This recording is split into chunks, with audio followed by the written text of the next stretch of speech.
All right, losers, let's get down to business. We're here to rate Disney villains, tremendous villains, believe me. But first, let's talk about the real deal, Captain Hook. Look, folks, Captain Hook, he's a real piece of work.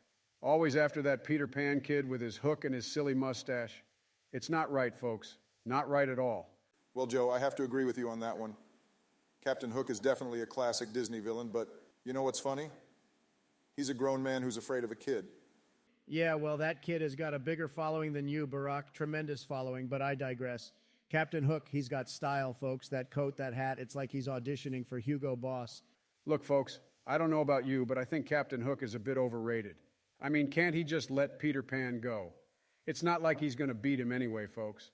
Joe, always missing the point. It's about the fight, the competition, something you wouldn't understand being a career politician for over a century. Well, speaking of understanding Trump, what do you think about Captain Hook's foreign policy? He's always trying to invade Neverland, attacking the Lost Boys. Look, folks, Captain Hook is just another example of toxic masculinity, always trying to assert his dominance, compensating for something, if you catch my drift, folks. Oh, we catch your drift, Joe. But let's not forget Captain Hook's workplace harassment record. Always bossing around his crew, making them walk the plank. Sound familiar, Trump? Workplace harassment? Please, that's just locker room talk, folks. Captain Hook is just a winner who knows how to get things done. Can't say the same for Sleepy Joe's track record.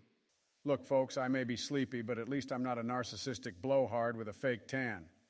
Captain Hook may be a villain, but he's got nothing on you, Trump. You want to talk about fake, Joe? How about those hair plugs of yours? At least my hair is real and fabulous, unlike your hairline. All right, let's calm down, gentlemen. We're just here to rate Disney villains, remember? Fine. Captain Hook, consider it in the S tier. Well, I'm putting Captain Hook in the B tier. Just like you, Trump. And I'll place him in the A tier. A solid villain. Hey, guys, speaking of which, do any of you know how he lost his hand? I know. The crocodile was attacking him, and he kept saying to it to maintain social distance. Joe, please, if you wasn't so afraid of Florida, you would have known how dangerous these things are. Not quite, Donald. Captain Hook lost his hand to the crocodile when he foolishly stuck it in its mouth. But you're right about one thing. There is real danger in Florida. Yeah, Ron DeSantis, the real Captain Hook of Florida. Always trying to hook in votes with his anti-science, anti-mask policies. Talk about a villainous way to handle a pandemic. Well, at least DeSantis knows how to handle a crisis better than Sleepy Joe over there. Oh, please, Donnie, you're just bitter because you lost to me. Just like how Captain Hook lost his hand to the crocodile, a painful defeat. All right, next up is Jafar from Aladdin. Talk about a power-hungry villain with a serious case of short man syndrome. Well, he does remind me of someone. Care to guess, Joe? Let me think. Could it be the guy with the golden toilet in his penthouse? Talk about compensating for something. Oh, please. Jafar wishes he could have my billions and my luxurious lifestyle, but let's not forget how Aladdin outsmarted him with his street smarts, just like how I outsmarted Sleepy Joe in the debates. Outsmarted? More like interrupted and bullied your way through, Donald. Just like Jafar's desperate attempts to seize power. And speaking of wishes, did you wish for a better hairdo or just more spray tan? Oh, please, Joe, I know exactly what I'd wish for. A fourth term in office, of course. Make America great again and again. Well, at least you're honest, Donald.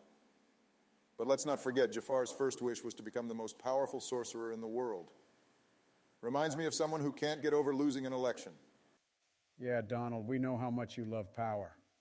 But if I had 3 wishes, I'd ask for a COVID vaccine for everyone, a solution for climate change, and a hair growth serum for my friend over there. Very funny, Joe. As if you could get anything done with your sleepy leadership. If I had 3 wishes, I'd ask for a golden statue of myself in every state, a crocodile-filled moat around my Mar-a-Lago estate, and a lifetime ban on CNN. Classic, Donald. Always thinking about yourself.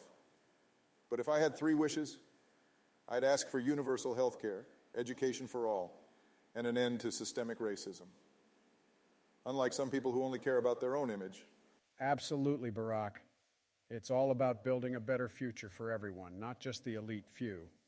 Unlike someone who only cares about his own reflection in the mirror. All right, next up on our Disney villain tier list, we have Thanos from the Marvel Universe. Wait, is Thanos even a Disney villain? I mean, he's from Marvel, right? Well, technically, Marvel is now part of Disney, so I guess he counts.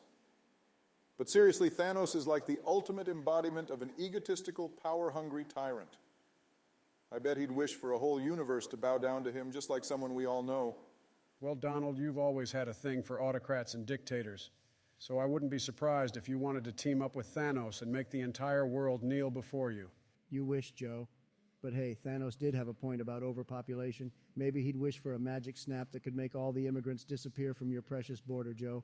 Oh, please, Don. Your obsession with walls and immigration is as outdated as your comb-over. Let's be real. Thanos' snap would probably target all the golf courses that you love so much.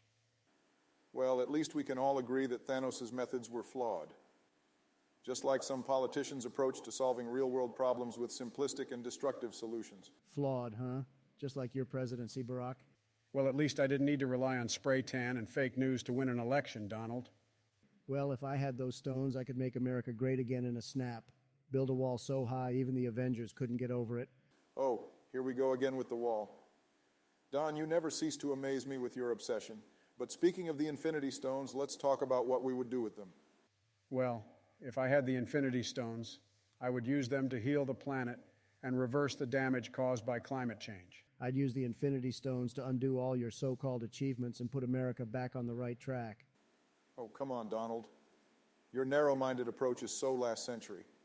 If I had the Infinity Stones, I'd use them to promote inclusivity, equality, and social justice, eradicate systemic racism, promote health care for all, and strengthen our democratic institutions. Absolutely, Barack. And I'd use the power of the stones to ensure access to affordable health care, education, and opportunity for every American. No one left behind, regardless of their background or income. Boring.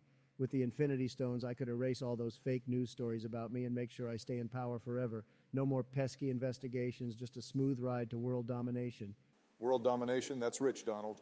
With your track record, you couldn't even dominate a reality TV show, let alone the world. Now, boys, let's keep it civil. If I had the Infinity Stones, I would use them to foster unity and bipartisanship, bringing people together, finding common ground, and working towards a brighter future for all Americans. Unity, bipartisanship, Sleepy Joe, you're dreaming. With the Infinity Stones, I could just snap my fingers and make all my opponents disappear. No more pesky Democrats or fake news media to deal with. That's not how democracy works, Donald. The power of the Infinity Stones should never be used to silence dissent or subvert democratic processes. It's about protecting the rights and freedoms of all people, not just those who agree with you. Gentlemen, let's not forget the immense responsibility that comes with wielding such power. We must use it for the greater good, not for personal gain or self-serving agendas. Greater good, smarter good. I know what's best for America, and it's all about making Trump great again. I mean, making America great again. Please subscribe and like the video if you want to see more content like this. Thank you for taking the time to watch.